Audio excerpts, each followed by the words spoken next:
Salam damai Tuhan kita Yesus Kristus selalu beserta kita. Saudara-saudari yang dikasihi Tuhan, pada hari ini gereja merayakan perayaan pesta kelahiran Bunda Maria. Dan tentu perayaan ini adalah perayaan sukacita. Perayaan di mana Allah memberikan kita ibu, bunda, sebagai teman hidup kita, sebagai ibu dari kehidupan kita, sebagai ibu yang memberikan Yesus Kristus yang menjadi jalan bagi kita untuk menuju kepada kesatuan dengan Bapa, yang memberikan Yesus Kristus kepada kita sebagai keselamatan umat manusia. Dan semoga dalam perayaan kelahiran Santa Maria Bunda Allah, kita boleh bersukacita bersama Maria sebagai Bunda Gereja. Kita akan merenungkan Injil Matius bab 1 ayat 18 sampai 23. Dan mari kita semua diundang untuk bersama-sama mendengarkan firman Tuhan. Inilah Injil suci menurut Matius. Kelahiran Yesus Kristus adalah seperti berikut. Pada waktu Maria, ibunya bertunangan dengan Yusuf, ternyata ia mengandung dari Roh Kudus sebelum mereka hidup sebagai suami istri.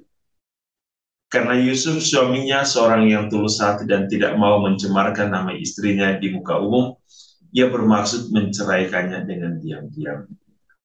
Tetapi ketika ia mempertimbangkan maksud itu, malaikat Tuhan nampak kepadanya dalam mimpi dan berkata, "Yusuf anak Daud, janganlah engkau takut mengambil Maria sebagai istrimu, sebab anak yang di dalam kandungannya adalah dari Roh Kudus.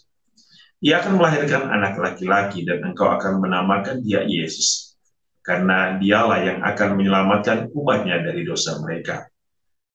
Hal itu terjadi supaya genaplah yang difirmankan Tuhan oleh Nabi. Sesungguhnya anak darah itu akan mengandung dan melahirkan seorang anak laki-laki. Dan mereka akan menamakan dia Immanuel, yang berarti Allah menyertai kita.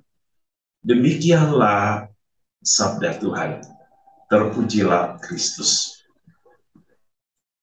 Saudara-saudari yang dikasihi Tuhan, dalam perayaan hari ini, di mana gereja Katolik merayakan satu pesta di mana Santa Perawan Maria telah diberikan Allah bagi manusia. Ya. Tentu di dalam liturgi kita akan melihat bahwa hanya ada tiga peringatan kelahiran. Yang pertama Santo Yohanes Pembaptis, yang kedua Bunda Maria, dan yang ketiga Tuhan Yesus.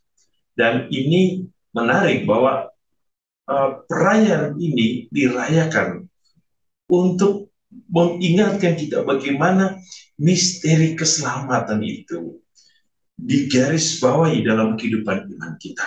Ya. Kalau kita melihat bahwa memang kelahiran Maria itu tidak tercatat secara biblis, ya, tidak ada data-data secara biblis tentang kelahirannya.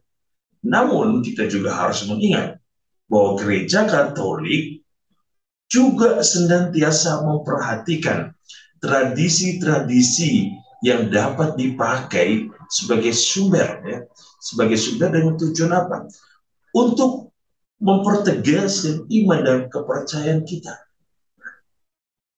Oleh karena itu, saudara-saudari, perayaan kelahiran Santa Perawan Maria itu dimulai sejak abad ke-6, ya, abad ke-6 Masehi.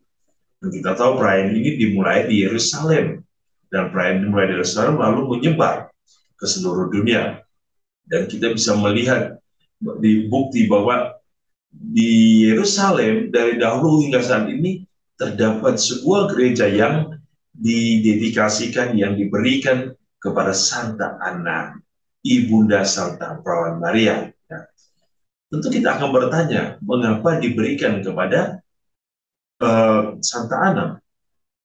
Tentu lokasi ini dikatakan bahwa dalam peresmian lokasi ini Gereja Santa Ana itu menunjukkan bahwa lokasi ini sebagai tempat kelahiran Bunda Maria.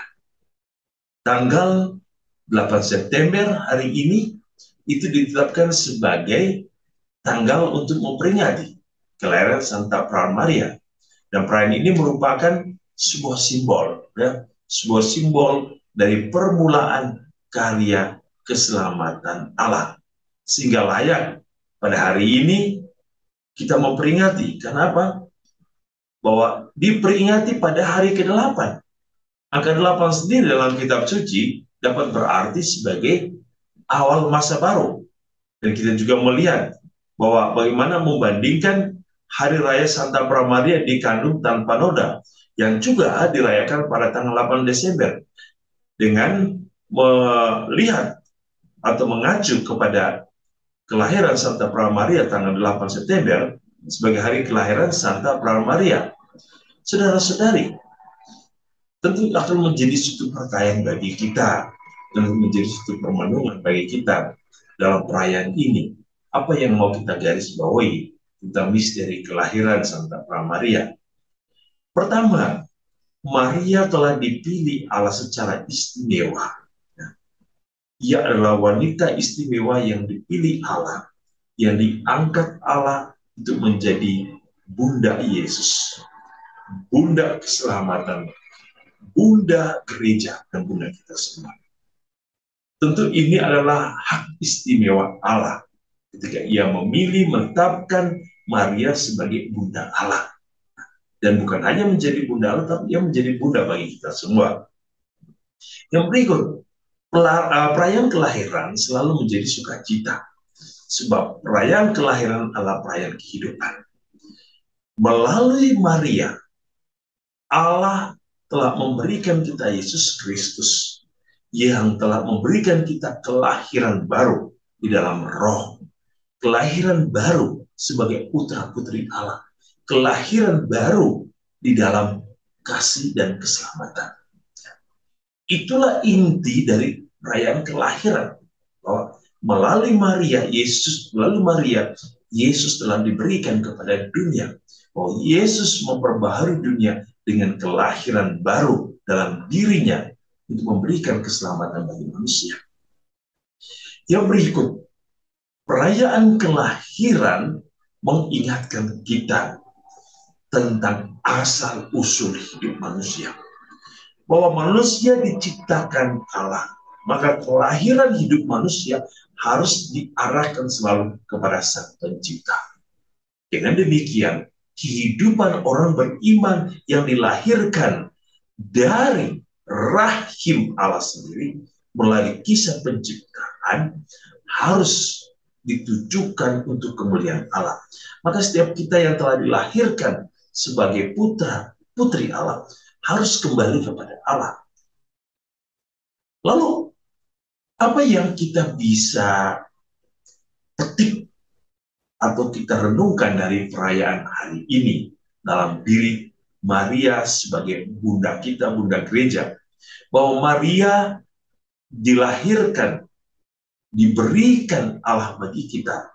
Maka saat ini Maria menjadi bunda gereja.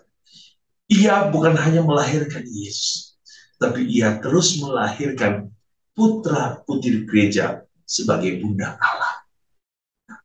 Sebagai bunda Allah, ia juga berperan penting untuk bersama Yesus sebagai Immanuel bagi kita, yang berarti bahwa Allah akan senantiasa memberikan kita Maria untuk mendampingi kita dalam seluruh kehidupan kita. Maria akan selalu menuntun kita, membimbing kita untuk berjalan, untuk bersatu dalam kesatu dengan putranya Yesus Kristus.